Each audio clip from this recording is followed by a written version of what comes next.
장자에 대해서 여쭤봤는데 집사님이 그 짧은 내용 가지고 이해가 되셨어요? 그 장자. 네. 이해한 수준을 좀 나눠주실 수 있나요? 그냥 예. 내가 큰 아들, 예. 아들이 된다는 거. 예. 아까 말씀하신 친자와 양자의. 예. 맞아요. 친구는 똑같고. 예. 그 DNA에 있는 예. 다르지만 그럼에도 불구하고 모든 권리와 모든 상속을 내가 받을 수 있는 거. 예.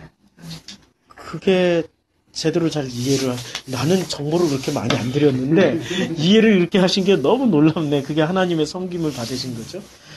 우리가 성경에 분명히 약속되어 있는 거는 우리 이제 분명히 장자 상속이고 장자 전통으로 내려가야 되는 게 이제 성경의 전통인데요. 그렇게 하기로 또 했고, 그런데 실제로 창세기 3장 이후부터는 장자들이 그 유산 상속을 받는다거나 축복권을 받는 예가 거의 없어요. 차자들이 다 받았어요. 그러니까 가인과 아벨, 롯이자가잖아요. 이제 아들의 그 계보의 역사가 가인과 여기 있다. 예. 이게 이제 이거 목사님의 한쪽만 아이고 뭐 이제 오늘은 그냥 오늘은 안 해도 될 것 같아. 이게 이쪽이라서 그냥 편안하게. 그래서 이 장자와 차자의 그 역사가 그 가인과 아벨에게서 신앙의 전통이 누구한테 갔냐면은 아벨한테 간 거예요. 그리고 아벨한테 갔고 아벨은 죽었고 셋에게 갔으니까 결국엔 장자 가인은 뭘 가져갔냐면은 그 가인의 그 창세기 4장에 보면 가인이 가져간 게 나와요. 뭘 가져갔냐면 창세기 4장에 보면은 이제 가인이 가져간 게 창세기 4장 16절에 보면 가인이 여호와 앞을 떠나서 에덴 동쪽 노 땅에 거주하더니 아내와 동침함에 그가 임신하여 에녹을 낳은지라 가인이 성을 쌓고 그의 아들의 이름으로 성을 에녹이라. 그러니까 이 가인은 장자 전통이 이어져요. 가인은 장자 전통이 이어져요. 신기하게 가인의 족보에서는 장자 전통이 계속 이어져 가요. 가인의. 근데 그 장자 전통이 저기의 계보는 아니잖아요. 하나님 자녀의 계보는 아니잖아요. 세상 장자인가요? 가인은. 그러니까 이게 이제 이걸 우리가 쭉 살펴보고 신앙으로 이렇게 풀어야 되는데 이렇게 장자나 차자가 사실은 우리는 이렇게 나누지만 똑같은 인물이라는 것을 이제 나누려고. 결론적으로 똑같은 인물이라는 걸 나누는데 이걸 알면은 같은 거라는 거 알게 돼. 근데 모르면은 우리는 끊임없이 이 잣대를 가지고 있어요. 자기 속에 자를 하나 들고 다녀야지. 자를 하나 들고 다니면서 자를 품고 다녀. 선생님들 자 품고 다니고 여러 용도로 활용하잖아. 성 긋는 데도 쓰고, 진짜 자를 하나 들. 너무 예뻐. 이름도 예뻐.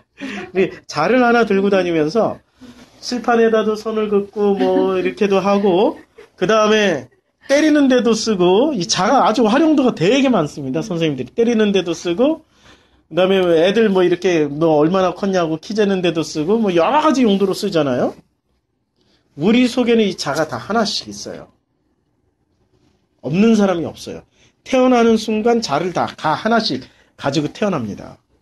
근데 이 자의 이름이 우리가 가지고 있는 자의 이름이 있습니다. 선악이라는 자예요. 우리는 선악으로 모든 걸 다져요. 그리고 선악으로 쫙 끊어놓고 요 이상 넘어가면 안 돼. 여기서만 살아. 이렇게 가르치고 있잖아요. 모태신앙. 특히 모태신앙의 그 부모님들은 항상 그렇게 가르치고 있거든요. 그걸 잘 가르친다고 생각했어요. 그게 전부라고 생각했고. 근데 전부는 그게 아니에요. 그러니까 이렇게 살아온 사람들이 누구냐면 가인이 그렇게 살았고 가인의 후손들이 그렇게 살아오는 거예요. 자를 가지고. 가인의 후손들이 그렇게 살아가요. 그러다 보니까 이 사람들은 우리나라의 초기 기독교인들은 그렇게 잘 사는 사람들이 없었어요. 자세히 보면은 우리나라의 초기 기독교인들은 가난하고 못 살고 못 배우고 이런 사람들이 기독교인이 됐지, 잘났고, 부잣집이고, 권력 있는 세도가들은 기독교인은 안 됐습니다.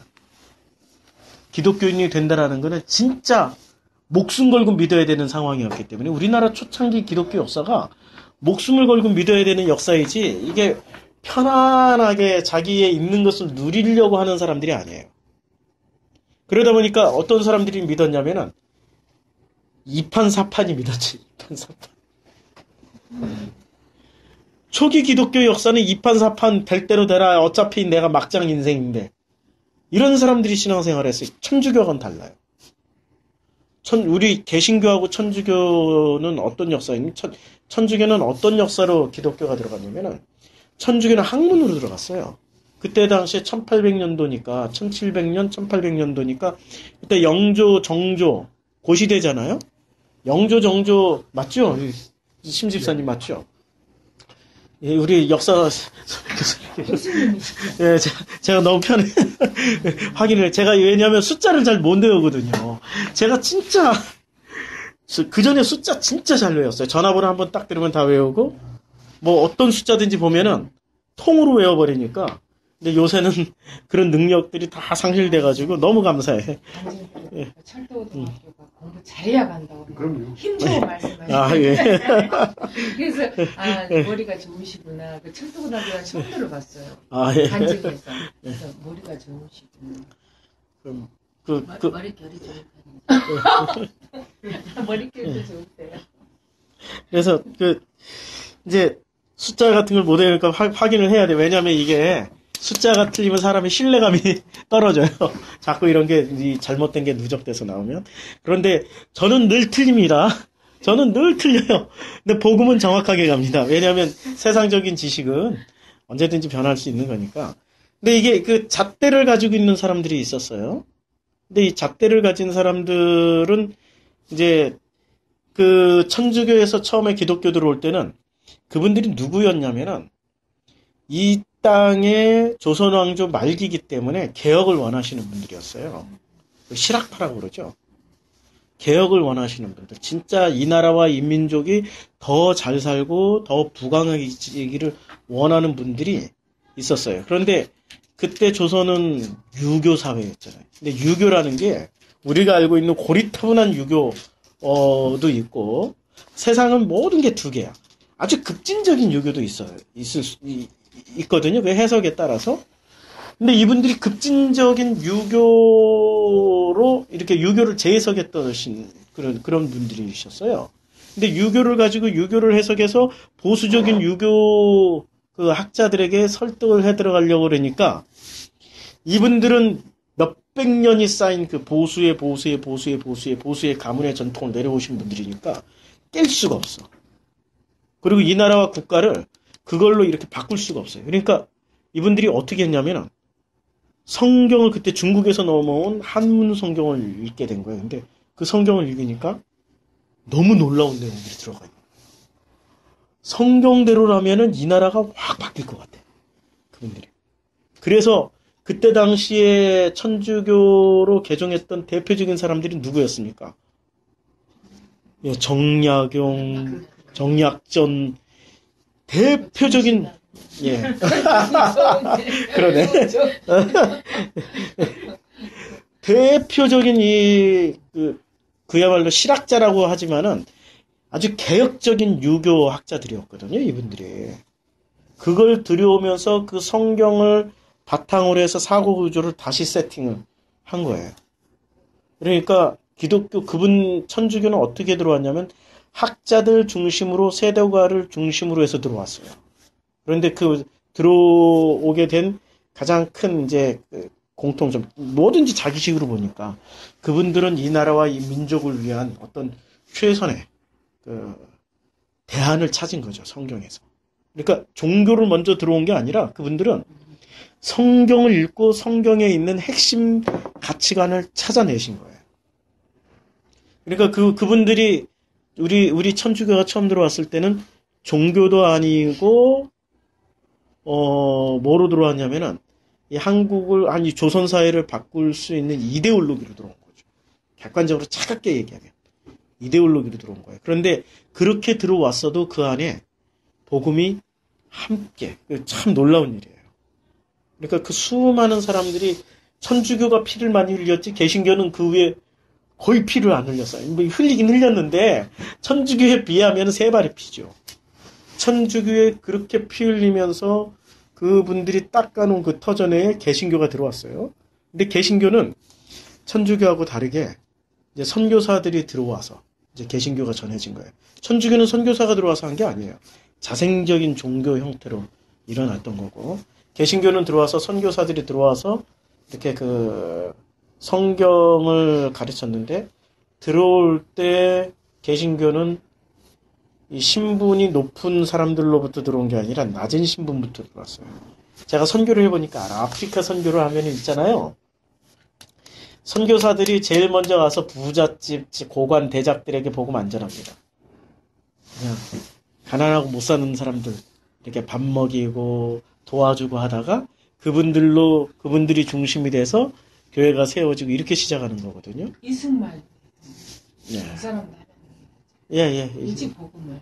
예, 그분은 뭐, 그때 당시에 그 개신교는 민족주의적 그 색채가 강했어요. 왜냐면 이제 구한말에 들어왔지만은 일제를 거치면서 교회가 무슨 일을 했냐면은 교회가 그때 제일 많이 성경 공부했던 게 그때 출애굽기를 제일 많이 했습니다. 교회에서 출애굽기 성경 공부 엄청나게 했습니다. 시대적 배경. 그래가지고 교회에서 그 독립운동 하시는 분들이 굉장히 많이 나왔어요. 뭐 김구 선생도 대표적인 크리스찬이고 윤봉길 뭐 이런 분들, 안중근 의사는 캐톨릭 신자고. 그러니까 이 성경으로 말미암아서 어떤 자기 속에 있었던 의식들과 이렇게 딱 맞아 떨어진 거죠. 자기가 가지고 있던 그 기준과 성경에서 나오는 어떤 그 기준이 딱 맞아 떨어진 겁니다.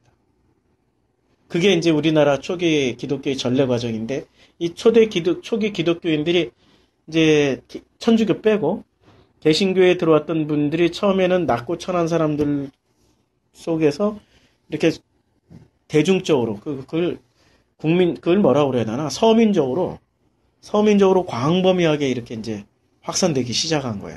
그 중에 대표적인 초기 기독교인의 대표적인 인물들을 보면 몇몇을 보면은 잘 사는 사람들이 별로 없었어요. 그 중에 한 사람이 누구의 김익두 목사 있잖아요. 완전히 동네 양아치. 김익두 목사, 그 평양에 김익두 목사님 아시죠? 동네 양아치 막 그냥 그 좌우지간 김익두 떴다 하면은 동네 사람들이 다 도망가요. 욕도 쌍소리에 욕을 그야말로 저놈이 저게 교회 다니면 동네 개도 나갈 거야 라고 생각을 할 정도로 동네 개만 또 못한 그런 사람이 개종해서 목사가 됐어요. 그러니까 초기 기독교는 한국교회 말하는 거예요. 한국교회 초기의 기독교 정착사는 신분적으로 보면은 상놈 중심으로 해서 못 사는 사람들 중심으로 해서 그 가난한 선비들이나 이런 사람들 중심으로 해서 쭉 형성이 됐었어요. 우리나라의 초대 목사가 누군지 아세요? 길선주 목사예요. 길선주 장로가 이제는 목사가 됐어요. 근데 길선주라는 분이 출신이 그래도 나름 이분이 그 양반가예요. 나름 그 중에서. 그러니까 기독교가 김익두라는 분이나 이제 그때 초대 이제 김익두가 대표는 아니에요. 워낙에 그냥 대산. 다만 이게 샘플링을 해보면은 서민의 대표가 김익두 목사고 그나마 양반의 대표가 길선주면 처음 시작은 서민으로 시작했는데 세팅을 어떤 시스템으로 세팅을 했냐면 양반 중심으로 세팅이 된 거예요. 그러다 보니까 기독교가 초기에는 굉장히 인기가 있었어요. 왜냐하면 못 사는 사람들이 그래도 교회 가면은 뭔가 배우는 게 있는 거야. 뭐 하나 얻어먹기도 하고 교회 가면은 생전 보지도 못한 시스템을 경험을 하는 거죠. 왜냐하면 그때 당시에 한국 사회가 뭐 외국의 서구의 문물이 막 들어오던 우리가 개화기였잖아요. 근데 교회 가면은 교회에서 이렇게 집사시키고 장로시키고 그리고 재정집사 무슨 직분을 주면은 그 직분의 서류 작업 같은 걸 하게 되는 거예요. 이런 것들이 세상살이 하는데 엄청나게 도움이 됩니다. 왜냐면 그 전에 하던 서류 작업이 아니라 이건 새로운 서구에서 넘어온 시스템의 서류 작업, 그러니까 교회 행정을 하려다 보니까 이런 거 서류 작업, 그리고 선교사들이 들어오면서 선교사들이 또 재정 관리도 해야 되고, 그때 당시에 조선사회에서는 상상도 못할 돈들이 들어왔어요, 선교사들이. 환율 자체가 엄청나니까. 1달러 하면은 지금이야 1,000원이지만, 그때 1달러면은 지금으로 상상도 할 수 없는 돈이죠. 그때는 그래서 초기 선교사들이 이 정동 일대 무슨 신촌 일대 땅 무지하게 사놨습니다. 땅값이 뭔지도 모를 그 한국 조선 사회에서는 그런데 그 돈 들여와서 그거 다 계산하고 하려면은 누가 했겠습니까? 가난하고 못 사는 사람들 중에 하나씩 집사 장로 돼서 이렇게 했던 사람들도 있지만은 주로 누가 그런가 했냐면 또 이게 공부라도 사당에서 글 공부라도 했던 분들이 중심으로 자리 잡아 나가기 시작한 거예요.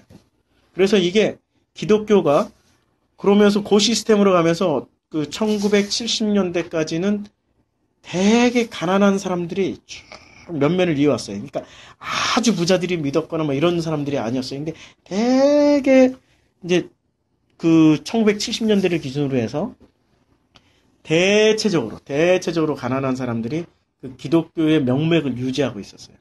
80년대 들어오면서 강남에서 대형 교회들이 생겨나기 시작한 겁니다. 대형 교회가 왜 생겼냐면은 대형 교회가 생긴 이유가 1970년대 기준으로 해서 대형 교회가 여의도 순복음교회에 생겼죠. 70년대 그 광림교회, 80년대에 사랑의 교회, 다 70년대부터 밑작업 다 된 거잖아요. 근데 이 교회들이 왜 대형 교회가 됐냐면은 은혜가 있어서가 아니고요. 산업 구조를 보면 아주 간단해요. 그때 60년대, 70년대 무슨 일이, 이 한국 사회에 어떤 일이 벌어졌냐면은, 농촌이 대규모로 붕괴가 되고, 도시화가 밀집이 되기 시작했습니다. 근데 그때 당시에 기독교는 도시 부유층들이 믿었던 종교가 아니에요. 농촌의 가난한 농민들이나 서민들이 믿었어요. 그러니까 광범위하게 기독교인들이 어디에 형성돼 있었냐면 시골에 형성돼 있었습니다. 농촌에. 광범위하게 농어촌에 형성돼 있었어요. 그런데 산업화가 진행되면서 60년대, 70년대 진행되면서 무작정 상경을 하기 시작합니다. 근데 이 기독교인들이 갈 데가 없는 거예요. 서울에 그렇게 교회가 많지 않았어요. 그때만 해도. 농촌에 더 많았어요. 농촌에. 농촌은 동네마다 있었는데 서울은 동네마다 교회가 없었어요. 언제 생겼냐면 70년대 생겼어요. 이 사람들이 농촌에서 올라오면서 교회를 세우기 시작한 거예요. 농촌에서 올라온 기독교인들이. 그런데 그때 조용기 목사가 여의도 순복음교회를 세우면서 사람들이 그러잖아요. 막 올라와서 교회를 가야 되는데 어디 가야 될지 모르는 거야. 그러다 보니까 소문에 큰 교회가 있다는 거야. 구경 한번 해보자. 농촌에서.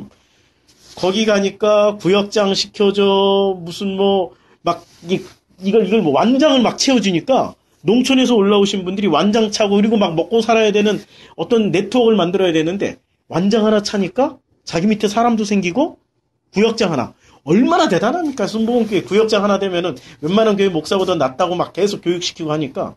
그리고 그 시스템에서 자기 밑에 사람 생기고 무슨 장사를 하나 하더라도 네트워크가 착 생기고 올라온 사람들이 쫙쫙 먹고 사는 구조가 되는 거예요. 이게 70년대 다시 세팅이 되는 기독교인들의 모습. 그러니까 그 70년대까지만 해도 가난하게 살던 사람들이 도시화가 되면서 농촌에서 올라온 사람들이 그때 이제 대형 교회를 그때 많이 생겼어요. 이제 70년대, 80년대 교회 건물만 지어놓으면 사람들이 들어왔습니다. 어디서 들어온 농촌에서 공급된 사람들이 그걸로 채워줬어요. 이걸 2000년대까지 이렇게 대형 교회 세우면 들어올 줄 알고 이제 끝났죠. 인구 이동이 끝났어요. 지금은 수평 이동이에요. 과거에는 농촌에서 올라와서 대형 교회 세워도 먹고 살 수 있었는데 지금은 그렇게 하면 망합니다. 지금은 그렇게 할 수가 없어요. 수평 이동이니까. 그러다 보니까 70년대, 80년대를 거치면서 기독교인들의 교인들의 신분이 먹고 살 만한 수준에서 그 중에서 부유한 층들이 나타나기 시작하는 겁니다. 7, 80년대. 그러니까 이게 은혜로 설명하는 게 아니라 그때 막 은혜 받아가지고 뭐 집 팔아서 교회 건축하는데 했더니 뭐 부자가 됐더라. 아니, 산업구조가 그렇게 돼 있었어요. 산업구조 자체가. 그리고 교인들 간의 네트워크가 그게 철저하게 교인들이 서로 상호 부조의 형태로. 이게 유대인들이 어떤 상호 부조의 형태가 교회 안에서 이루어진 거예요. 요 모델이 그대로 어디로 갔냐면은 이민교회로 갔습니다. 70년대, 80년대 엄청나게 많은 목사들이 가서 교회를 세운 거예요. 원래 또 이민자들이 기독교인들이 많이 넘어갔지만 그런 모델로 교회를 이민교회는 대체적으로 보면은 한국교회 70년대의 모델을 그대로 가져가지고 목사들이 이민교회 한국 목사들이 무슨 일을 하면 이민사회의 모든 민원 처리 어려운 일들을 다 뒷자리 다 해주는 일을 하게 되는 목사가 목회 중심이 아니고 목회라는 게 그거죠. 사람들의 뭐 행정 민원 처리해주고 어려운 일 다 처리해주고 이런 게 이민교회 목사님들의 그 모습이잖아요. 실제 모습이잖아요. 그러니까 한국교회 70년대 모델이 그대로 가버린 거예요. 그대로. 그러니까 한국교회는 아주 그 유럽의 몇 천 년이 되는 그 교회하고 모델링이 다른 게 산업 구조의 변동과 딱 맞물려 떨어져가지고 그 시스템이 한국교회에 그냥 탁 정착해버린 겁니다. 그리고 그 시스템의 모델에서 좀 더 세련되게 정착한 게 사랑의 교회고요. 거기에 제자훈련이라는 게 도입된 겁니다. 그전에는 제자훈련 할 필요 없어. 교회 건물만 세우면 들어왔으니까. 근데 제자훈련이라는 모델을 통해가지고 사랑의 교회가 세워지면서 조직화가 진행된 거죠. 제자훈련은 좋게 말해서는 성경 공부로 제자를 만드는 거고 나쁘게 말해서는 엄청난 조직 시스템입니다. 조직에 무슨 평신도를 세우고 뭐 옥하는 목사님 그때 80년대 한참 유행이니까 평신도를 깨운다부터 시작해서 이런 거지만 철저한 점조직 시스템을 그 사랑의 교회가 만들어 놓은 거예요. 그게 그 조직이 80년대에 쌓이고 90년대 쌓이고 나니까 2000년대 폭발적으로 그때 교인이 2만 명, 3만 명이 안 됐는데 지금 몇 명이죠? 지금은 몇 배가 그냥 확 튀겨버렸어요. 그 조직이라는 게. 오 목사님 예. 오시고 나서도 계속 성장해요. 예. 그러니까 사람들은 대학교는 편하잖아요. 예. 그래서 엄청난 열심히 있었던 것 같아요. 예. 대학교 시절에 예. 사랑의 교회에서 그 대학생 성경 공부 같은 거 예. 유치하고 가보면 진짜 그 팀장들이 다 서울대 예, 맞아요. 학원이 너무 좋아서 예. 거기 무슨 학교 있지. 그 저기 있잖아요. 부산고등학교 출신의 명문의. 저기가 아니지. 요새 단어들이 법조인. 예. 그것도 하시고 그런 식자들 좋아해요. 예. 맞아요. 그러니까 한국교회가 70년대를 거치면서 80년대에 이제 한국교회 성장 모델을 이제 자연 발생적으로 그 산업구조의 변동으로 인해서 대형교회가 생기기 시작하면서 그때 전 세계 탑 10에 들어가는 전 세계 대형교회, 가장 큰 교회 10개 중에 9개가 한국에 있었습니다. 기독교인 숫자가 그렇게 많지는 않았어요. 그때 1000만 명도 안 됐어요. 기독교인이 한 700만 정도? 500만에서 700만 밖에 안 됐는데, 전 세계에서 제일 큰 교회가 미국, 유럽 다 포함해가지고, 10개 중에 9개가 한국에 있었어요. 여의도 순복음교회, 그 다음에 김홍도 목사님 교회, 그 다음에 김곡도, 김선도, 김씨 형제들. 진짜, 대형교회가 9개나 됐어요. 그거는 한국교회의 자랑이 아니라, 한국교회의 이제 그때부터, 한국교회 망조가 시작된 거죠. 한국교회 망조가. 근데 그 망조의 핵심의 키워드가 뭐였냐면은 산업구조의 편승에서 성장 모델이 한국 모든 목회자들의 모델이 돼버린 겁니다. 이 모델이 지금 아프리카에 그대로 수출됐어요. 그래서 아프리카에 있는 대부분의 개신교회는 한국교회가 모델입니다. 조용기 목사가 모델이에요. 근데 아프리카 교회는 그렇게 성장할 거예요. 왜냐하면 아프리카가 이제 산업구조가 바뀌기 시작하거든요.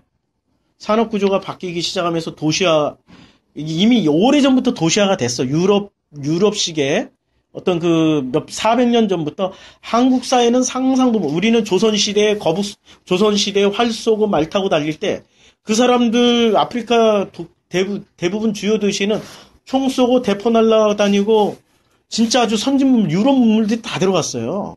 근데 아프리카가 그 독립을 거치면서 백인 정권에서 흑인 권력으로 넘어가면서 쇠퇴기를 맞이해요. 그냥 산업이 다 붕괴되고 망가지는데 지금 중국 자본이 들어가면서 다시 산업화가 일어납니다. 이제 농촌에 지금 도시는 집값이 엄청나게 비싸요. 아프리카가.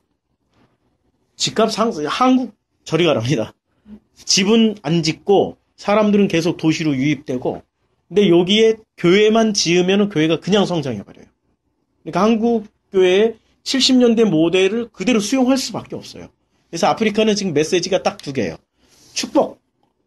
헌금해라 복 받는데요. 설교 내내 6시간 동안 제가 그 예배를 드리는 그 UFI 처치. 설교 시간 없어요. 무슨 시간만 설교 딱 30분 하고 6시간 동안에 설교 30분 하고 나머지는 찬양하고 헌금하고 찬양하고 헌금하고 6시간 내내 헌금해요. 헌금만 한 10대 번 하거든요. 찬양하고 헌금하고 찬양하고 헌금하고 헌금도 질서정연하게 돈을 이렇게 들고 나와서 헌금해요. 자, 이제부터 100만 달러. 그 단위가 아프리카가 부자들 많습니다. 100만 달러. 그럼 100만 달러 헌금을 한 사람 나와. 돈 들고 나와서 이렇게 흔들고 나와. 근데 자기가 흔드는 게 아니라 자기는 앞에서 딱 나가고 뒤에 자기 수하들이 돈을 흔들며 돈박스 들고 막 이러고 가요.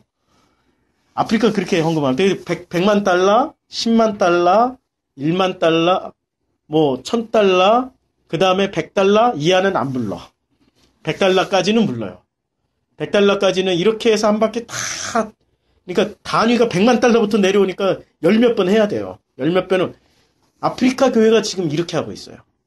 대부분이 지금 성장 모델이 우리나라 70년대 야 이게 지금 전 세계 수출되고 있다라는 게 이게 좋은 일인지 이게 불편한 일인지 모르겠는데 그 산업 구조로 이렇게 그러니까 우리나라 교회가 성장한 게 하나님이 큰 틀로 보면은 하나님이 어떤 뭐 은혜가 있어서 그렇게 했죠. 우리가 머리가 좋으니까 교회 세우면 사람들 온다. 이게 빨리 깨달은 건데 냉철하게 얘기하면은 산업 구조의 변동, 그 어떤 그 노동 인구의 그 변화에 따라서 우리 한국 교회가 성장했을 뿐입니다. 사실 바람직한 모델은 농촌의 70년대 이전에 농촌에 광범위하게 형성됐던 그 교회 구조가 참 바람직했던 거예요. 근데 70년대, 80년대를 거치면서 기독교가 변질 과정이 일어납니다. 그전에는 진짜 정말 가난하고 못 살고 힘들고 어려운 사람들을 살필 줄 아는 기독교였는데 80년대 딱 지나고 90년대부터는 부자들의 교회로 바뀌었어요. 교회 안에 부자들이 많이 생겨난 겁니다. 부자들이. 그러니까 사람들은 그것을 축복받아서 뭐 70년대부터 신앙생활을 했던 사람들은 다 대부분 부자가 됐잖아요.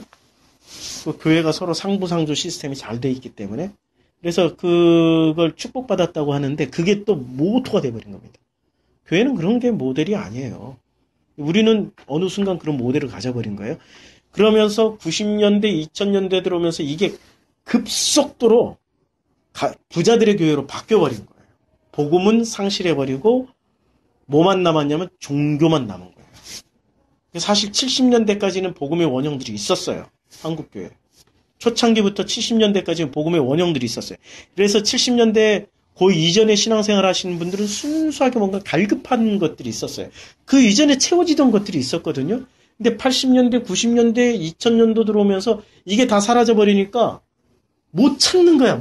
원형들을 지금 신학대학 가면은 옛날 신학대학이 아니고 지금 신학대학은 이거는 뭐 가면은 망가지는 거죠.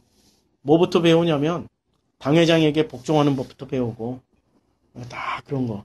시스템에 어떤 행정 시스템에서 그 인간의 도덕과 윤리에 의해서 뭘 어떻게 해야 되는 것들을 그런 거부터 배우는 거죠.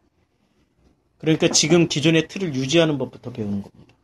그러니까 참 이게 이제 불과 70년대에서부터 지금 40년 만에 한국 교회가 얼마나 변했는지를 그 짧은 시간 동안에 이제 말씀드리는데 왜 이 말씀드리냐면 가인의 전통이 이렇게 내려온 거예요. 가인의 전통은 항상 모든 것을 집어삼킵니다. 근데 그 집어삼키는 기준이 있어요. 요 자를 가지고 있어요. 근데 그 자로 쭉 그어놓고 요 위로 올라가면은 안 되고 밑으로만 내려와야 돼. 라고 이야기를 하는 거죠. 겸손하게 살고, 이 기준이, 그 기준이 뭐냐면은, 눈에 보이는 기준을 주는 거예요. 그래서 율법을 지키면은 잘하는 거고, 율법을 안 지키면은 안 되는 거예요. 가인은 다 이 전통 가지고 있어요. 예, 성경에서 말하는 가인의 후손은. 근데 아벨은 그 전통을 넘어선 거예요. 자 자체가 없어. 이 전체가 다 윗물과 아랫물이 합쳐져서 하나네? 이 가인이 딱 선 긋고 나누는 순간 윗물, 아랫물 이렇게 나눠버리잖아요. 그런데 그 아벨은 이걸 없애버린 거예요. 그러니까 아벨에게는 장자, 차자 개념이 없는 거예요. 딱 나누는 순간 뭐가 생깁니까? 장자, 차자가 생기는 거예요. 그러니까 가인은 철저하게 장자 전통으로 내려가는 겁니다. 근데 아벨은 장자, 차자가 사실은 의미가 없어져 버린 거예요. 아벨에게서는. 그러니까 아벨의 후손인 셋에게 아벨의 동생인 셋에게 넘어갔고, 셋은 그 족보를 보면은 이게 셋 이후로부터는 장자 전통 아닙니다. 그 야곱의 첫째 아들이 누구죠? 르우벤이죠, 르우벤. 근데 르우벤한테 안 넘어가고 시므온, 르우벤, 시므온, 그 다음에 셋째가 누구예요? 유다죠. 셋째한테 넘어가잖아요. 넷째. 이래서 내가 숫자로 확인해야 돼. 고맙습니다, 권사님. 아니, 이런 거. 레위, 시므온, 예. 루벤, 레위, 예. 시므온, 유다. 그죠? 맞아요. 예. 아유, 고맙습니다. 그러니까, 르벤, 레위, 시므온, 유다로 내려오는데, 넷째한테 이어지지, 르우벤한테 안 넘어가요. 모든 전통이. 그리고, 이세의 아들 중에서도, 엘리압한테 안 넘어가고, 엘리압인가? 이름도 헷갈려, 이제 자꾸. 엘리압한테 안 넘어가고, 막내, 다윗에게 넘어가잖아요.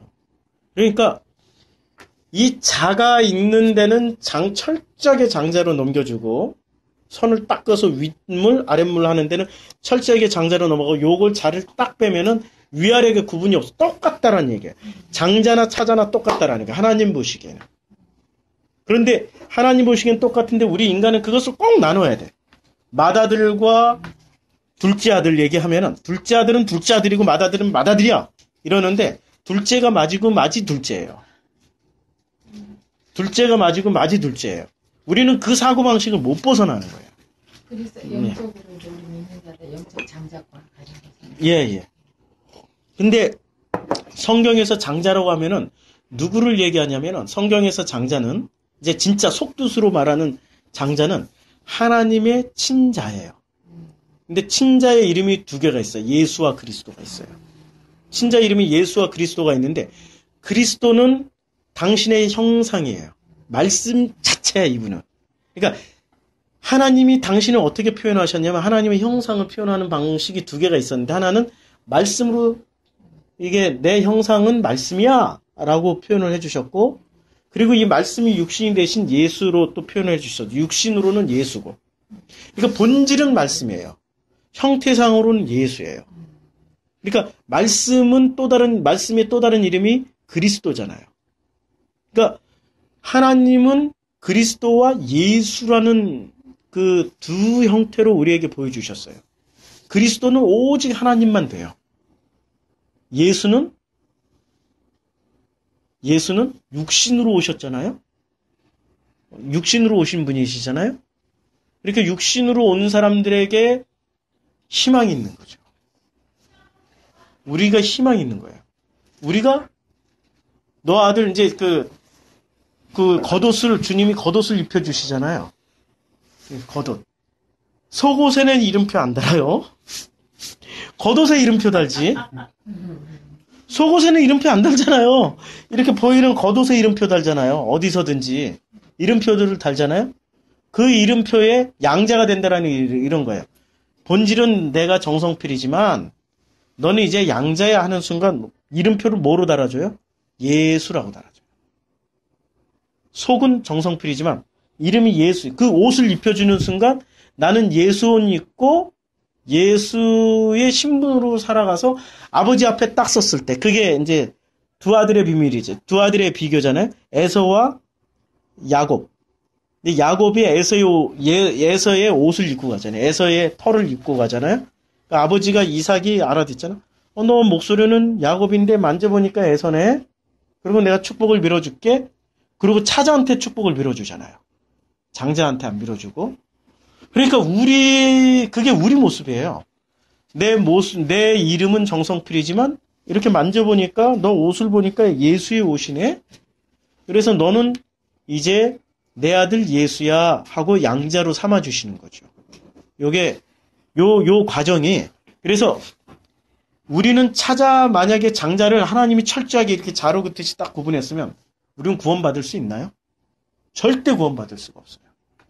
왜냐하면 이 아들의 신분은 오직 누구만 되냐면 예수 그리스도만 아들이지 우리는 아들이 될 수가 없는 거예요. 근데 하나님이 요 자를 빼버리셨어요. 그리고 이 세상을 보시기에 좋았다라고 말씀하신 거죠. 그런데 가인의 후손은 요 자를 끝까지 긋고 가요. 끝까지 긋고 가가지고 오늘 4장 16절에 보면 가인이 여호와 앞을 떠나서 에덴 동쪽 놋 땅에 거주하면서 아내와 동침하여 그가 임신하여 에녹을 낳은지라. 그리고 가인이 성을 쌓고 그의 아들의 이름으로 성을 이름하여 에녹성이라고 이름을 지어요. 에녹. 이건 무슨 얘기예요? 장자에게 물려주는 거예요. 장자 전통이에요. 철저하게 장자에게만 물려주는 거예요. 하나님은 우리에게 은혜를 베푸셔서 우리가 차자가 되고 그리고 우리를 그냥 차자에게 우리에게 축복을 줘버리신 거야. 당신 장자에게 주셨던 축복을 우리에게 그대로 주는데 가인은 철저하게 장자 전통으로 내려가 버립니다. 철저하게. 그래서 이 장자 두 아들의 이제 모든 비유는 가만 아들을 보면은 아들이 희한하게 야곱과 에서부터 시작해가지고 두 아들이 많이 나오죠. 므낫세와 에브라임, 요셉의 두 아들 므낫세와 에브라임. 그 다음에 또 우리가 두 아들이 그러니까 희한하게 이 두 아들인데 전부 다 누가 물려받습니까? 차자들이 다 물려받아요. 그 차자가 누구죠? 우리예요, 우리. 그러면은 가인이 선 쭉 긋고 장자 하는 건 전부 누구예요? 가인이 선 긋고 장자하고 차자하고 나눴는데 가인이 말하는 장자는 누구죠? 하나님이죠, 하나님. 그 영역. 하나님께 영광 돌리고 하나님을 섬긴다는 의미에서. 그래서 장자를 이스라엘에 보면은 흰놈의 골짜기에서 흰놈의 골짜기 한번 볼까요? 흰놈의 골짜기 어디서 나오냐면은 흰놈의 골짜기에서 이제 자녀를 바쳐요. 어디다 그게 어디 흰놈의 골짜기로 올라가서 이게 안경 좀 끼고요. 흰놈의 열왕기하 23장 한번 볼까요? 열왕기하 23장.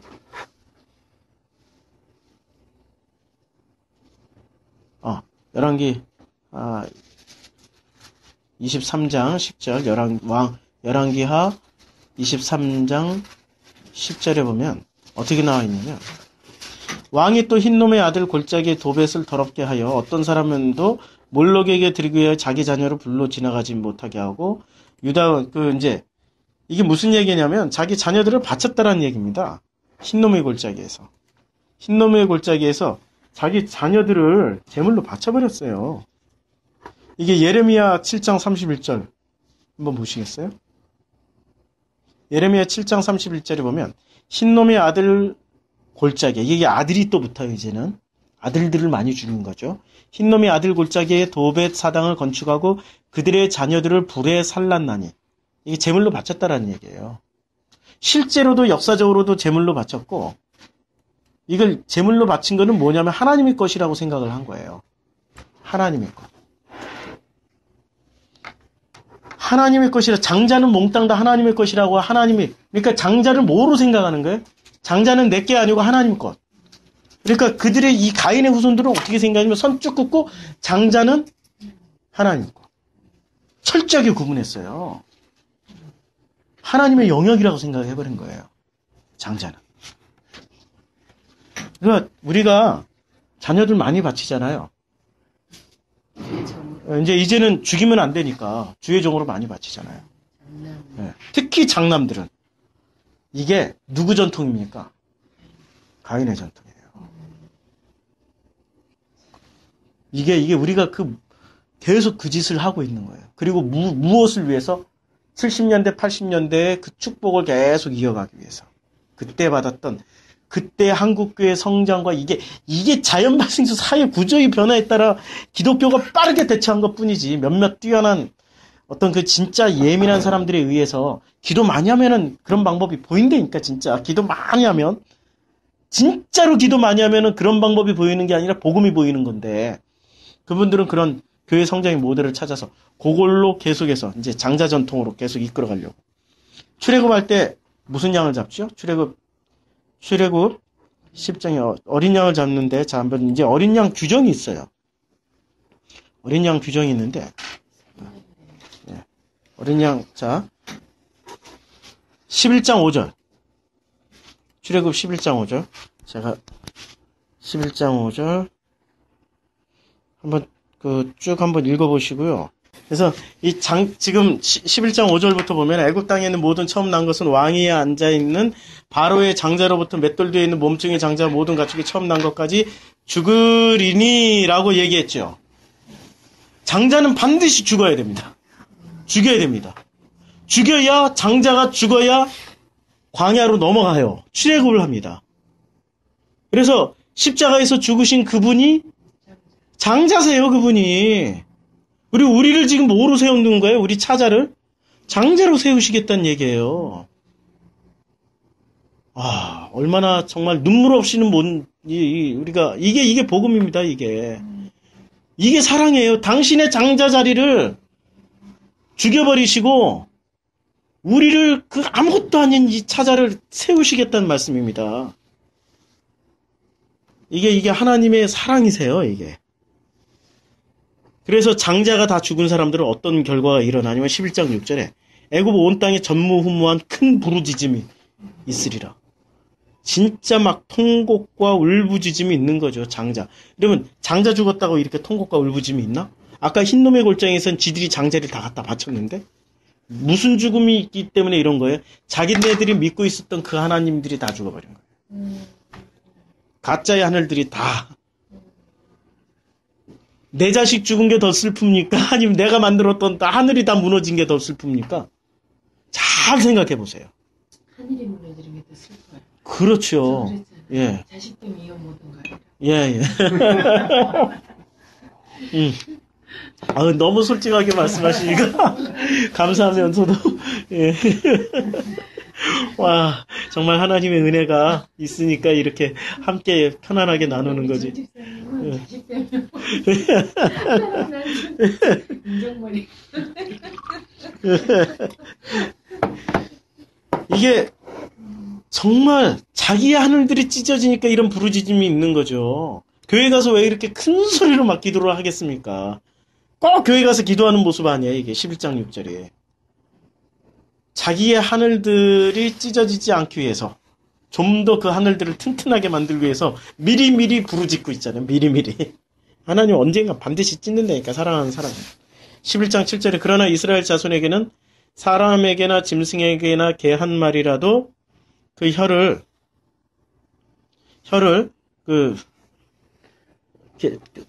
혀를 움직이지 아니하리니 여호와께서 애굽 사람과 이스라엘 사이를 구별하는 줄을 너희가 알리라 하셨나니. 이렇게 말씀하고 있죠. 이게 지금 무슨 얘기죠? 이스라엘 자손에게는 이제 양피 바르고 양고기 먹은 사람. 근데 양피 양고기의 신분은 뭐죠? 양피 양고기의 신분. 양피 양고기는 이미 당신의 장자를 잡아서 먹인 사람들, 먹은 사람들은 손 안 대겠다. 이 말씀 하시는 거죠. 이게 구원이잖아요. 이게 바로 그 출애굽하기 전의 비밀입니다. 그래서 이제 이 장자가, 사실은 성경에서 나오는 그 장자는 그리스도예요. 그분이 육신이 돼서 오신 게 예수고요. 그래서 그 장자는 반드시 주님이 인간의 장자든 하나님의 장자든 당신이 반드시 잡으십니다. 반드시 잡으세요. 왜냐하면 그 장자 전통이 누가 만들어 놓은 전통이에요? 가인들이 만들어 놓은 거예요, 가인들이. 그 장자 전통을 하나님이 그래서 이제 이 장자 얘기를 오늘 이 정도 했는데, 뭐, 어떻게 좀, 장자가 좀 이해가 되시죠, 이제? 예. 장자. 그리고 예, 예. 12장 2절에 보면, 예. 12장 예. 3절에 보면은, 예. 각자 어린 양을 잡으지 각 가족대로 그 예, 어린 양을 취하되. 네, 예, 그 식구를 위해서. 가족대로. 가족대로. 예. 가족 단위로. 예. 예. 가족 단위로, 가족대로, 그 다음에 그 식구를 위해서. 다 먹어야 돼요. 뭐 다 양피 바르고 있어야 돼. 문설주만 바르는 게 아니에요. 자, 보세요. 이게 문설주만 바르는 게 아니고, 4절에 보면 그 어린 양에 대하여 식구가 너무 적으면 그 집의 이웃과 함께 사람 수를 따라서 하나를 잡고 각 사람이 먹을 수 있는 분량에 따라서 너희 어린 양을 계산할 것이며. 그러니까 양고기 먹으면 하나님의 그 아들을 우리가 먹으면 이제 다 장자로 인정해 주시겠다는 얘기예요. 애든 어른이든 남자든 여자든 상관없이. 그러니까 우리는 아들만 장자 찾아 이렇게 하는데 하나님은 이제 하나님 앞에서는 남녀 구분이 없잖아요. 그러니까 천국에는 뭐라고 그랬어요? 아들 천국에서는 시집가고 장가가고 이런 일이 없다라는 얘기하는 게 무슨 얘기예요? 시집가고 장가갈 일이 없는 거예요. 이 땅에서 이미 결혼하고 올라가 버리는 거니까. 천국에서 이 땅에서 신랑 신부 관계를 다 맺었고 시집가고 장가갈 일이 없다란 얘기지. 무슨 천국이 너무 좋아가지고 무슨 뭐 시집가고 장가가는 즐거운 기쁨 같은 걸 안 누린다란 얘기가 아니에요. 이 땅에서 이미 결혼 신랑 신부가 됐고 자칼과 네케바가 됐고 예수와 그리스도가 됐고 이런 사람들이 천국에 존재하는 거지. 그러니까 시집가고 장가갈 일이 아예 없는 거예요. 아예 없으니까 이게 4절에 이제 그래서 우리가 다 먹고 하면은 주님이 그렇게 인정해 주신다는 거예요. 모든 사람들에 대해서. 그래서 5절 너희 어린 양은 흠없고 일련된 수컷으로 하되 양이나 염소 중에서 취하고. 왜 하필 또 양이나 염소? 우리는 양만 생각했잖아요. 양과 염소는 또 뭐죠? 우리는 어린 양이라고 하잖아요. 어린 양 그러는데 염소가 왜 나오죠? 염소가 왜 나올까요? 한번 생각 좀 한번 해보세요. 왜 염소가 나와야 돼요? 왜 염소가 나와야 되냐면 레위기 한번 보시겠어요? 레위기 16장.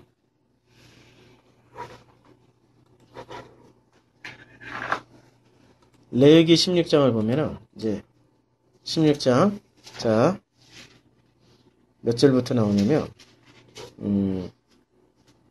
7절부터 한번 보시겠어요? 또 그 두 염소를 가지고 회막문 여호와 앞에 두고 염소라고 그랬어요.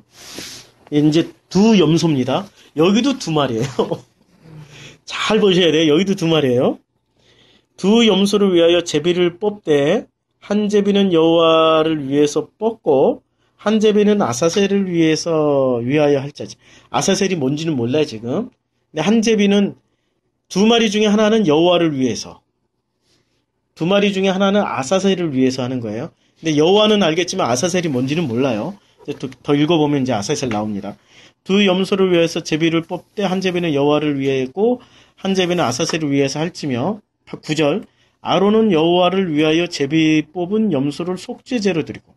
여호와를 위해서 뽑은 염소는 뭐로 드려요? 속죄제. 예수가 되는 거죠. 속죄제가 됐으니까 십자가상의 제물이 된 그 아들이 되는 거죠. 그 다음에 10절 아사셀을 위하여 제비 뽑은 염소는 산채로 여호와 앞에 두었다가. 그러니까 산채로 여호와 앞에 두었는데 이 염소는 뭘 보고 있는 거예요? 아니 이 염소가 지금 무슨 경험을 하고 있는 중이죠? 한 마리의 죽음을 희생제물로 바쳐지는 것을 다 경험한 제물이에요. 이 염소는 그냥 멍청하게 있다가 하는 게 아닙니다. 한 마리가 여호와를 위해서 뽑혔다가 속죄제로 드려지는 과정을 다 보고 경험한 그 염소는 어떻게 되냐? 여호와 산채로 살려둬요. 주님이 죽이지 않아요. 산채로 여호와 앞에 두어요. 이게 지금 우리들 모습이잖아요. 산채로 두신다니까? 안 죽이세요. 기회를 주시려고. 산채로 두었다가 그것으로 속죄하고. 그것으로. 그러니까 속죄하는 장면이 지금 보이는 거죠. 한 염소 가지고 속죄하는 것을 다 그것으로 속죄하고. 그걸 다 보고 있는 거예요. 그것을 속죄하고 아사셀을 위하여 광야로 보낼지라.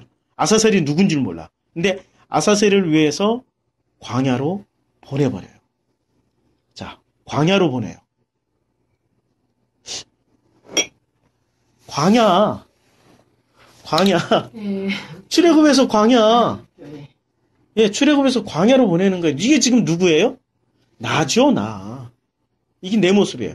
그러니까 항상 둘이야. 두 아들, 둘. 하나는 하나님의, 둘 다 하나님의 것이에요, 사실은.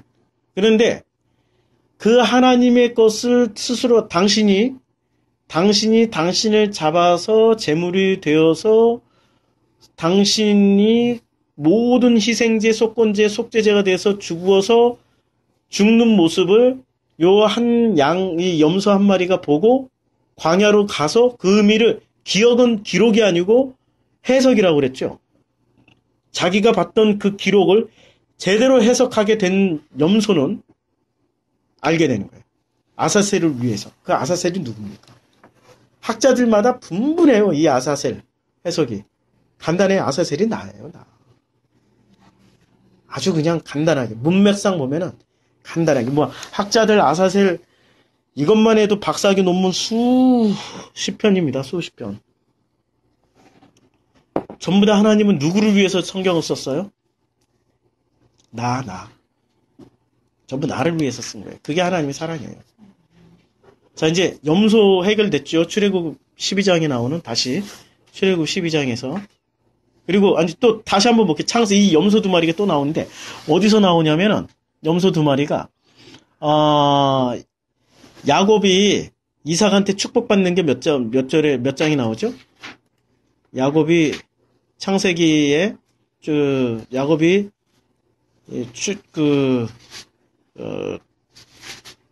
아버지한테서 축복을 받는 게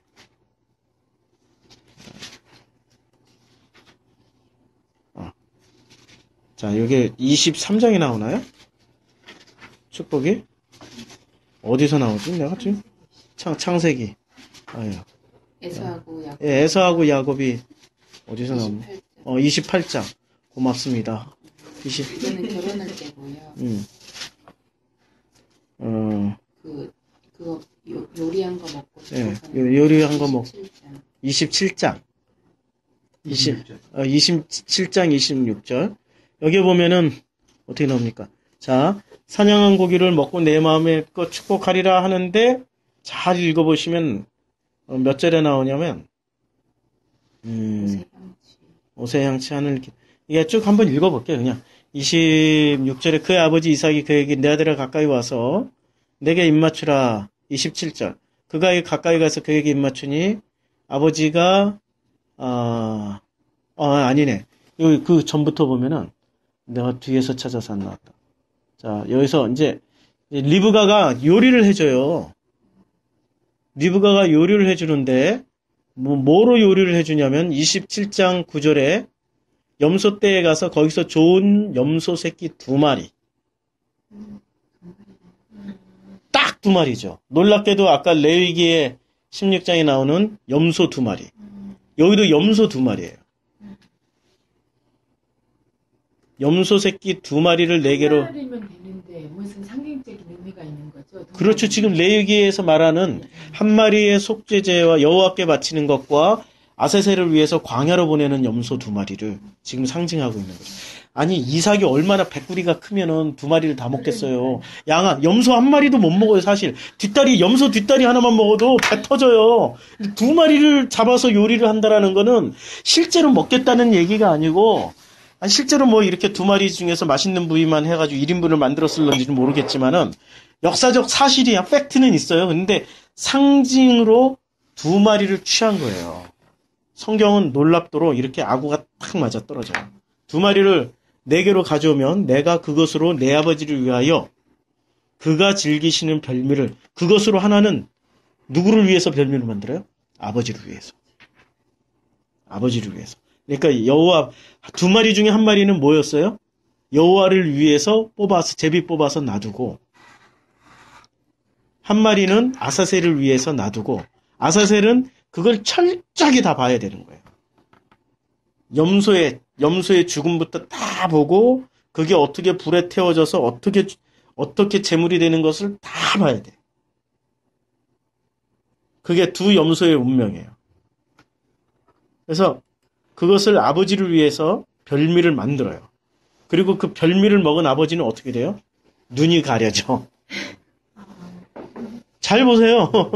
눈이 가려져요. 아버지가 그 별미로 야곱이 그 어머니 리브가에 이르되 내 형에게서는 털이 많은 사람이요 나는 매끈매끈한 사람인지 아버지께서 나를 만지실진데 내가 아버지 눈에 속이는 자로 보일지라 복음 고사하고 저주를 받을까 하나이다. 어머니가 그에게 이르되 내 아들아 너희 저주는 내게로 돌리리니 내 말만 따르고 가서 가져오라. 그가 가서 끌어다가 어머니에게로 가져왔더니 이제 염소 2마리 끌어다가 어머니에게 가져왔어요. 그 어머니가 그의 아버지가 즐기는 별미를 만들었더라.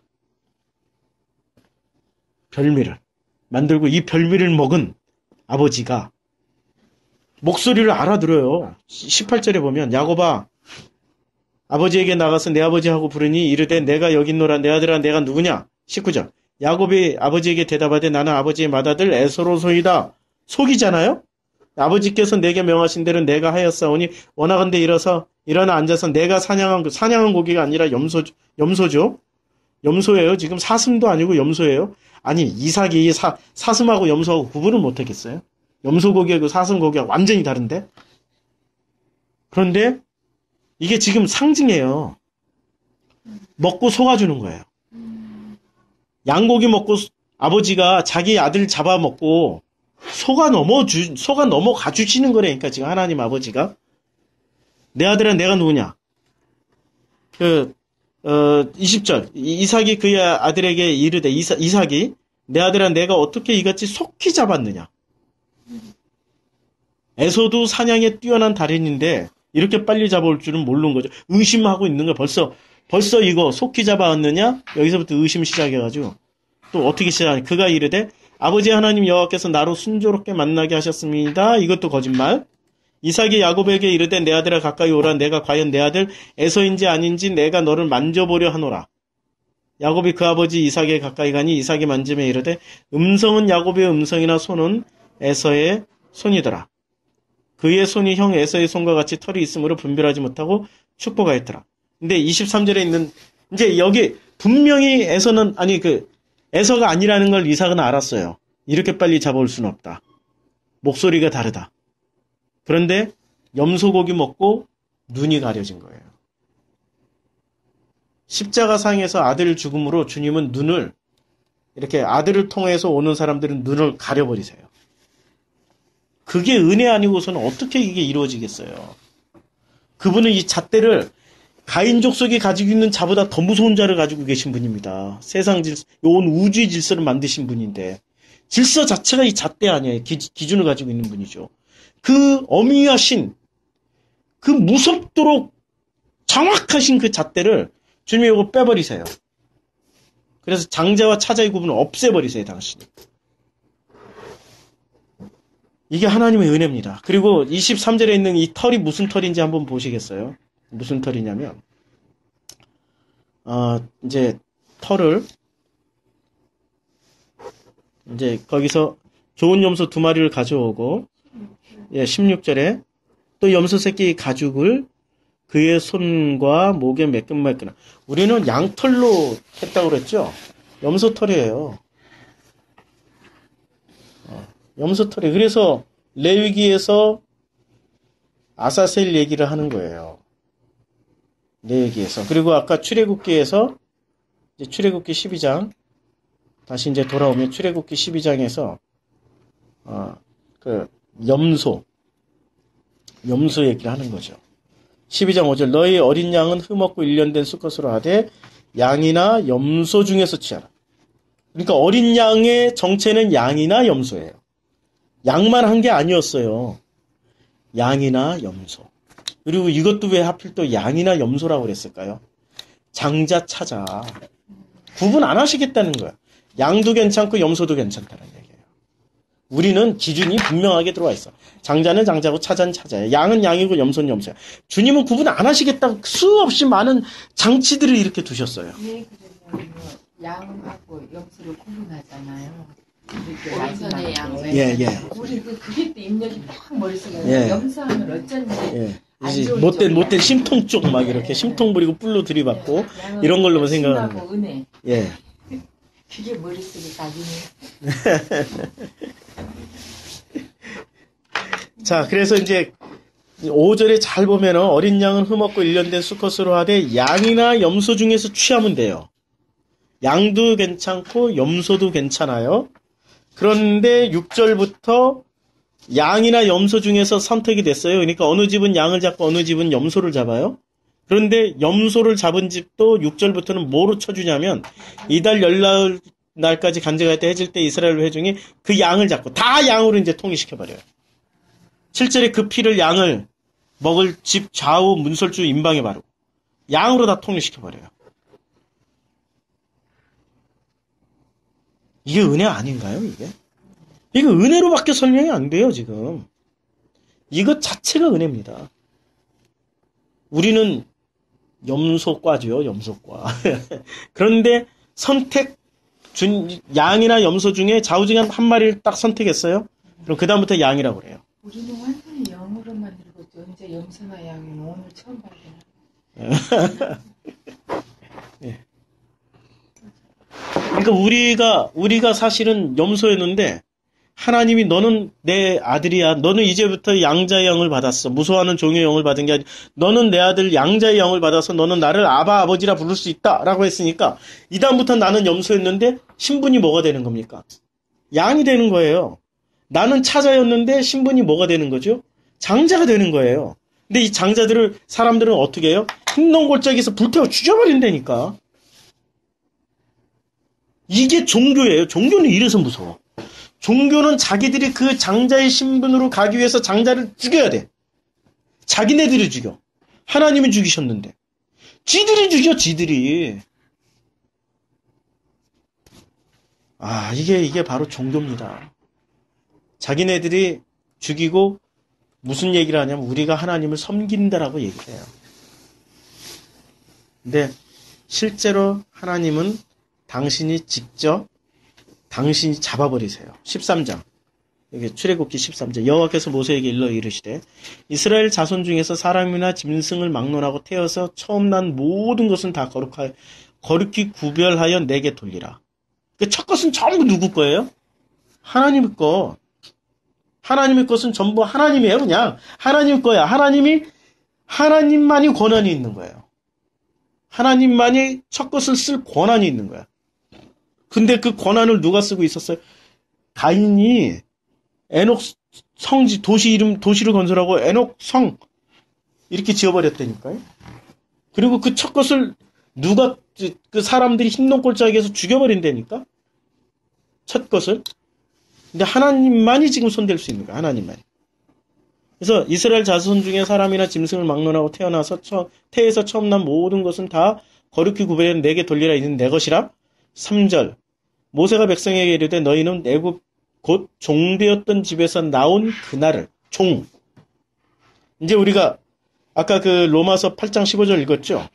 로마서 8장 15절에 보면은 이렇게 나오잖아요. 로마서 8장 15절에 너희는 다시 무소하는 종의 영을 받지 아니하고. 종이죠, 지금 여기서. 양자의 영을 받았으므로 우리는 아빠 아버지라 부르짖는다. 다시 출애굽기. 여기 지금 종의 영입니다. 종의 영. 잘 이게 기억을 해두세요. 너희는 다시 무소하는 종의 영을 받지 아니하고 이제까지 누구의 영을 받았어요? 종의 영. 이제부터 누구의 영을 받습니까? 양자의 영. 그래서 우리가 하나님을 아빠라고 부를 수 있는 거예요. 아빠 이렇게 부르는 거예요. 좀 너무 아빠가 너무 친해요. 아빠 하고 이렇게 부를 수 있는 거예요. 아빠 사랑해 이렇게 얘기할 수 있는 거죠. 자, 다시 이제 13장 출애굽기 13장으로 넘어오면은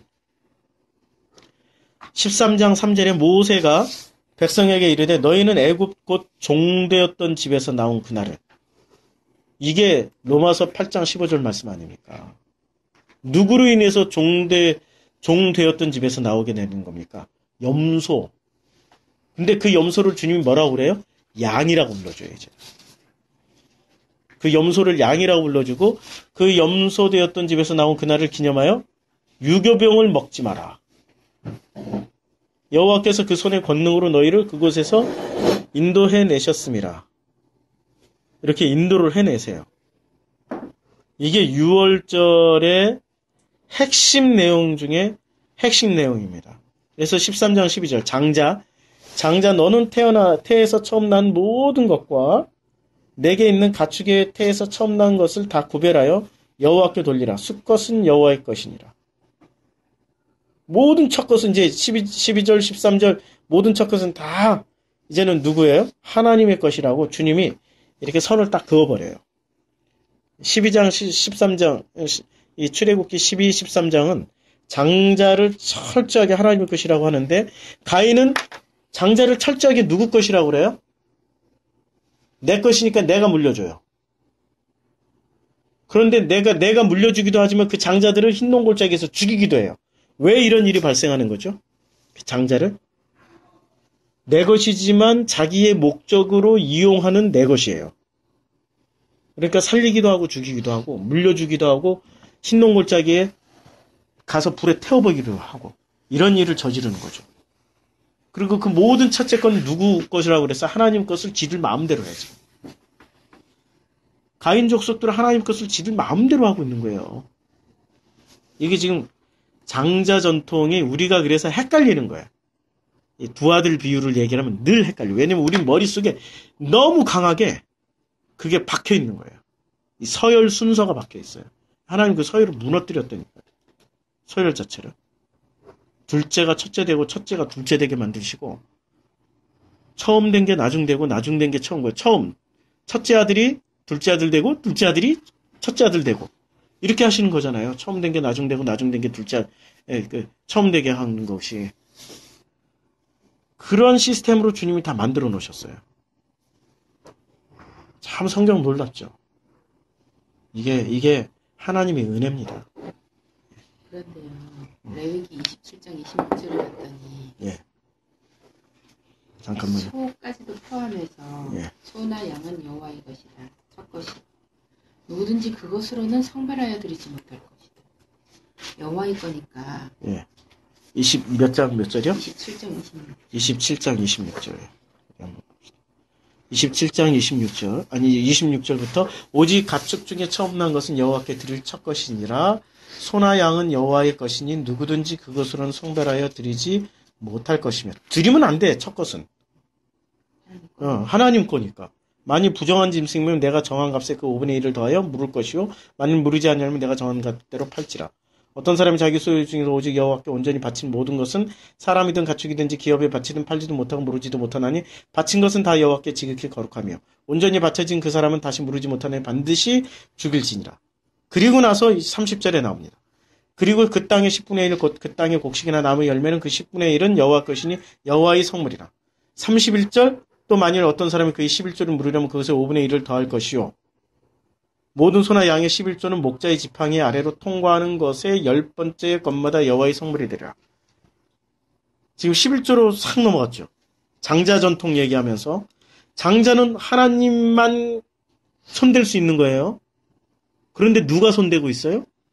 가인은 자기 장자한테 물려주고 그 가인의 후예들은 장자를 죽인다니까? 지들 마음대로. 성별해서 드린다는 예. 성별해서 드린다는 의미로 지들이 죽여. 하지 말라고 그랬거든. 하지 말라고 그랬는데 해요.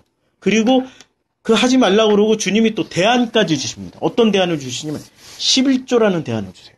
그 10분의 1은 여호와의 것이니 여호와의 성물이라. 그 다음에 11조를 물으려거든. 이제 11조도 물을 수가 있어요. 물으려거든. 그것을 5분의 1을 더할 것이요.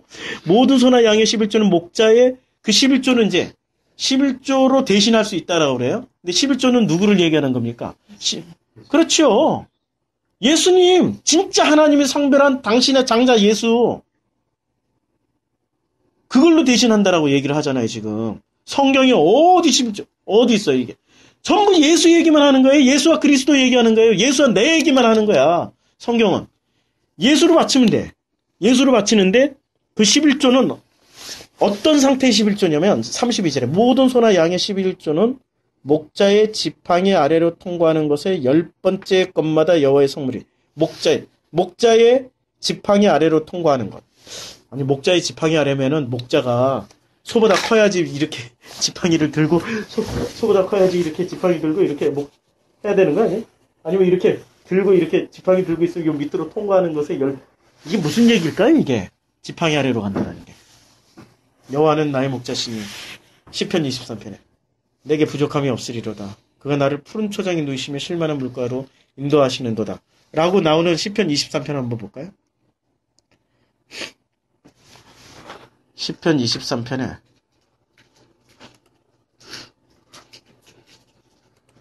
자 23편 4절에 내가 사망의 음침한 골짜기로 다닐지라도 해를 두려워하지 않을 것은 주께서 나와 함께 하심이라. 주의 지팡이와 막대기가 나를 안위하시나이다. 그 지팡이는 어떤 막대기가 아까 그 지팡이는 나를 안전하게 지켜주시는 그 지팡이. 당신은 당신의 것을 절대 안 놓치세요. 지켜주시는 지팡이. 그 중에 지나가는 10번째마다 주님은 찜해서 내 아들이야, 내 거야, 손대지 마. 그리고 당신이 직접 잡으세요. 그게 십자가 사건이란 말이에요. 왜 10번째가 된 거죠? 예? 왜 10번째? 열이라는 거는 십계명이 열이잖아요.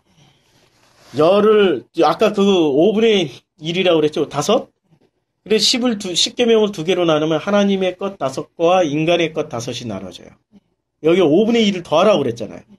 그러니까 아까 10에 지금 그 규칙이 다 나오는 거예요. 아까 읽었던 열을 10계명을 2로 나누면 인간의 것 5, 하나님의 것 5입니다. 그런데 하나님의 것 5은 뭐예요? 하나님 사랑이죠. 인간의 것 5은 뭐죠? 이웃사랑. 그러면 하나님 사랑, 이웃사랑을 하나로 합치면 2개를 합치면 하나가 나와요. 뭐가 남아요? 사랑만 남아요. 그 열을 얘기하는 거는 하나를 얘기하는 건데 그 하나는 뭐냐면 사랑을 이야기하기 위해서. 그 사랑이 뭐예요? 하나님 사랑, 자기 아들 잡아 죽이는 사랑. 너희들이 만들어 놓은 그 모든 장자는 안 죽어도 돼. 대신 내가 내 장자를 잡아서 죽여서 너희들이 그 장자를 내가 다 보호해줄게. 이 말씀이에요. 그리고 하나만 여쭤볼까요? 그 고린도전서인가 왜 너희가 돈을 이렇게 낼 때 그 인색함으로는 억지로 내지 마라. 그랬더니 어떻게 해석해야 되는 거예요? 인색함이나 억지로 내지 마라. 그거 아시죠? 그 말 있잖아요. 그거 많이 헌금. 예, 그러니까 자 한번 본문을 찾아볼게요. 인색함이라 억지로 내지 말라고. 인색.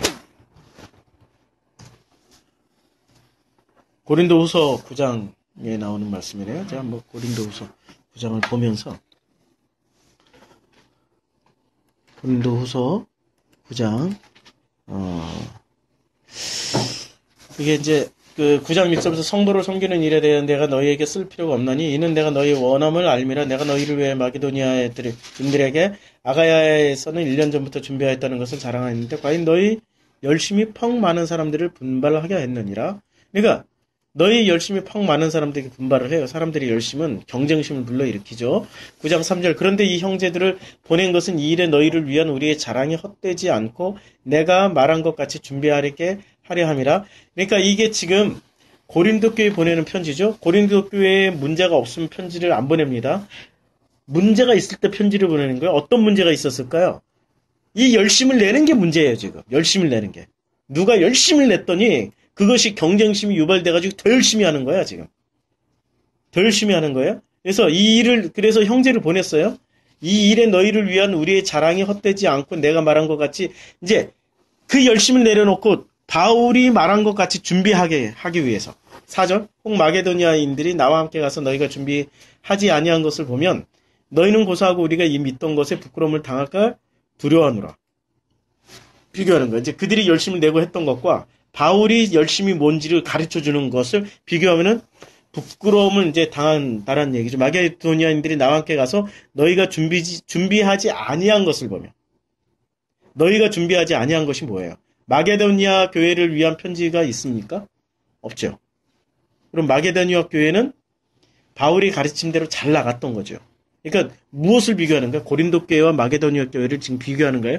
그 보낸 형제들은 어디서 온 거예요? 마게도니아 교회 교인들 중에 온 거예요. 이제 뭘 비교를 하냐? 너희는 고사하고 우리 이제 4절 중반부터 너희는 고사하고 우리가 믿던 것에 부끄러움을 당할까 두려워하노라. 5절 그러므로 내가 이 형제들로 먼저 너에게 가서 너희가 전에 약속한 연보를 미리 준비하게 하도록 권면하는 것이 필요한 줄을 생각하였노니 이렇게 준비하여야 참 연보답고 억지가 아니니라. 연보는 어떻게 하라고 그랬어요? 내가 이 형제들로 누구 마게도냐 열심히 그야말로 바울의 가르침대로 신앙생활을 잘하고 있었던 그 형제들이 먼저 너에게 가서 너희가 전에 약속한 연보를 미리 준비하게 하도록 전에 약속한 준비하도록 권면하는 것이 필요한 줄 생각하였노니 이렇게 준비하여야 참 연보답고 억지가 아니라. 그러니까 연보 원리를 얘기했어요. 연보의 마음에 막 그냥 부흥 집회할 때마다 감동받아가지고 그래 내가 집 한 채 바쳐야 되겠다 이런 거 말고 막 분위기에 아프리카 교회처럼 분위기에 휩싸여가지고 막 6시간 찬송하면서 100만 달러 하면 진짜 나간다니까. 100만 달러 들고 그 사전에 약속돼 있는 사람들이겠죠. 그런데 10,000달러부터는 사전에 다 그렇죠. 약속되니까 100만 달러 한 방에 아프리카에서 대형교회 세워버리지. 근데 대형교회 못 세우더라고. 그러니까 다 약속한 거야. 그냥 다 쇼지. 사람들 선전선동하기 위해서. 이런 쇼의 과정에서 하는 거 말고 진짜 미리 하나님하고 미리 내 마음에서 딱 정리돼서 준비한 거. 근데 미리 준비한 게 뭡니까? 이 미리 준비한 게. 2마리 염소, 1마리는 제비 뽑아서 속죄제로 바치고 1마리는 광야로 보낸 아사셀을 위해서 광야로 보내는 거. 이게 미리 준비 다 한 거 아니에요. 그 재물들을. 2마리 항상 2마리 준비하고 2마리 염소 2마리 사슴 대신 염소 2마리로 준비하고 이 얘기입니다. 지금 미리 준비한다는 얘기는. 이것도 물질 얘기는 아니에요. 사실. 물질 준비 아니에요. 주님 미리 준비한 연보는 오직 예수밖에 없어요. 창세전에 미리 준비를 했어요. 예? 그냥 이렇게 물건 헌금하는 연보라는 게 우리 개념으로 헌금으로 바뀌었는데요. 이게 말이 어려워. 우리 연보라는 게 우리말이라서 저도 잘 몰라요. 저도 어려서부터 연보 들어왔는데. 그럼 왜 헌금이라는 말을 그것도 아닌가요? 그럼 그거를 예. 그냥 우리는 모금으로 하잖아요. 예. 근데 그게 더 맞는가요? 모금으로 하는 게? 헌금은 내가 하나님께 드리는 거죠. 그럼 내가 하나님을 섬기는 것이 되죠. 근데 보통 교회는 다 헌금하잖아요. 예. 여전히 하나님께 드린다고 그렇죠. 하고 그 교회 드리는 걸 저희도 그렇게 했거든요. 예. 하나님께 드린다고 생각하고 드렸거든요. 예. 그랬죠, 집사님도. 그렇죠. 예. 근데 이제 그냥 이렇게 운영비로 쓰는 예, 거잖아요. 쓰는 거죠. 교회 필요를 예. 위해서. 하나님께 바칠 건 이미 끝나버렸잖아요. 다 완성되고 이루어져 버렸잖아요. 주님이 장자들을 다 이렇게 요건 내 거야 하고 주님이 다 취하셨잖아요. 이미. 우리가 이제까지 그걸 읽었잖아요. 주님이 다 취하셔. 받을 필요가 없는 분이에요. 주님은. 당신이 필요한 건 다 취하셨어 이미. 예. 이게 어떻게 이렇게 막 자리 잡고 있는 이거를 어떻게? 그래서 이제 좀 해석이 되죠. 이것이 이제 6절, 7절 뭐 그냥 읽어도 다 이해가 될 겁니다. 이것이 곧 적게 심는 자는 적게 거두고. 예, 이제 적게 심는 자는 적게 거두고 많이 심는 자는 많이 거둔다는 말이로다. 조금 내면 조금 받고 이거 뭐 많이 억지로나 내면 이것도 조금 전부 헌금이에요. 그래서 예. 넘치도록 내고 빚내서 예, 내고. 빚내서 나고. 이게 무슨 얘기냐면 이제 예수를 우리가 이제 적게 심는다라는 게 이 심는 게 어디서 나옵니까? 마가복음 4장에서 씨 뿌리는 자의 비유에서 나오잖아요. 우리가 오늘 설교도 심는 게 나오잖아요. 오늘 원어에는 심는 게 나와요. 천국은 무엇에 비유할까? 이러고 나오는 게 다 씨 뿌린다가 심는다라는 그 스프레오 그 단어가 2개 있는데 스프레오하고 또 하나가 심는다하고 있는데 심는다라는 단어를 섞어서 써요. 무슨 이 심는다라는 건 뭘 심는 겁니까? 그러면 뭘 뿌리고 뭘 심는 거죠? 말씀이에요. 그 말씀의 핵심은 뭐죠? 예수 그리스도. 예수 그리스도는 무엇을 말씀하고 있죠? 아버지 사랑, 아들 사랑, 아버지의 아들 사랑을 말씀하시는 거예요. 그러니까 결론은 뭐죠?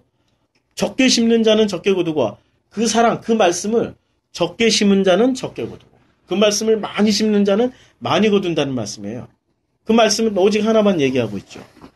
아버지 사랑.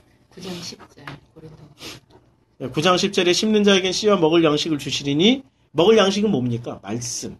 심는 자는. 이가 너희 심을 것을 주사 풍성하게 하시고 너희 의의 열매를 더하게 하시니라. 뭐 한다신 말씀이에요? 말씀으로 끊임없이 공급해 준다라는 거예요. 그러니까 여기는 결국 말씀 문제지 연본 문제 아니에요. 여기 지금 구장 전체가 얘기. 예. 전부 말씀 문제예요. 성경은 예수와 그리스도 얘기지 무슨 뭐 헌금만이내라 뭐 많이 심는 자는 많이 거두고 적게 심는 자는 적게 거두고 그거는 전부 누구식으로 해석하냐면 가인식으로 자가지고 그래 많이 내면은 많이 거두고 적게 내면 적게 거두나 보다. 가인식으로 자 들고 다니고 있는 거죠. 그 전부 가인식으로 그건 멸망의 길이라고 그래요. 그건. 그러니까 각각 그 마음대로 정한 대로 할 것이요. 뭘 정해야 되는 거예요, 이제는? 내가 양인지 염소인지 말씀인지 아니면은 정말 그 말씀의 예수인지 그리스도인지 이런 거 다 정하라는 거예요. 인색함으로나 억지로 하지 말고 하나님은 즐겨내는 자를 즐겨내는 게 뭡니까? 예수를 위해서 자기의 그 뭔가를 위해서 이제는 어거지로 자기의 구원을 위해서 자기 물건 갖다 바치고 이런 게 아니에요.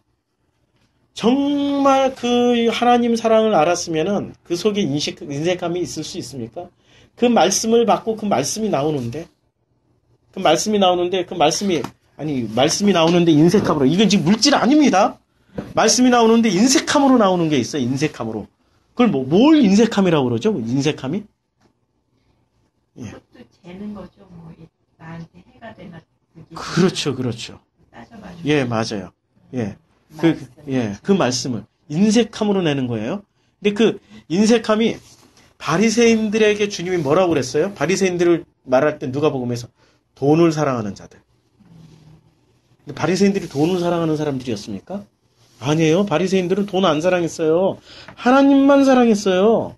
자기네들의 소유를 팔아서 가난한 자들에게 나눠줬고 부자 청년처럼 그 사람들은 진짜 일주일에 2번을 금식하고 금식한 돈으로 가난한 자들을 도와줬고 그 사람들은 돈을 사랑하는 사람들이 아니라 하나님을 사랑했던 사람들인데 예수님은 뭐라고 말씀하셨어요?